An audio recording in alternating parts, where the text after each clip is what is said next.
Maraming salamat sa Amazing Earth na experience ko na rin maging isang Sereno or Shokoy. Ang dami ko kasing napapanood na kwentong Serena kaya na-inspire ako. Napaka-mysterious kasi nila, di ba? Para itong kwento ng isang Serena sa Obong Cave, Negros Occidental.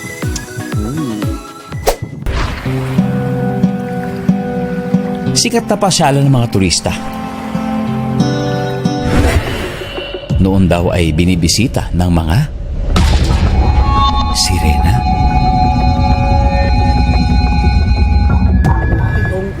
At ang mga maglilibot sa atin, si Elu Earl Magbanwa.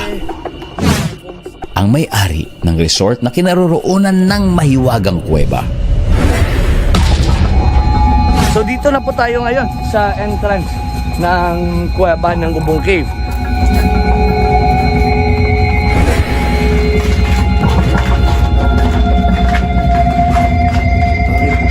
So ito na po yung tinatawag natin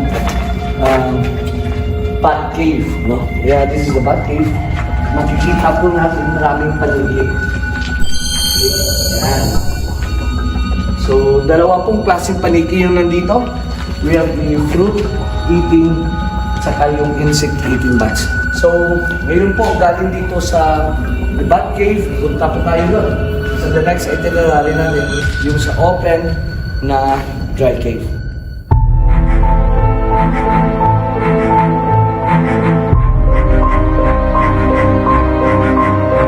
Yung lugar na po ito yung tinatawag natin dry cave.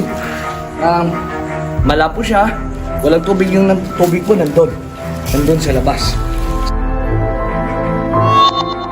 Meron pang isang sikreto ang kuwebang ito nang minsang gamitin ito ng isang kulto.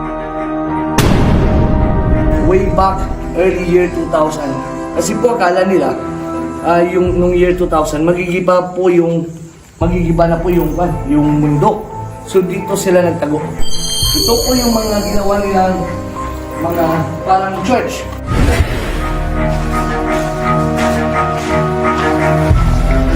Eto na ang daan papunta sa kuweba na dati ay binibisita raw ng mga sirena. Sabi po ng lola ko, kasi sila yung talagang nandito no, pinagpapawalan po kami pumunta dito kasi nga sabi nila may mga mermaids daw or yung sirena.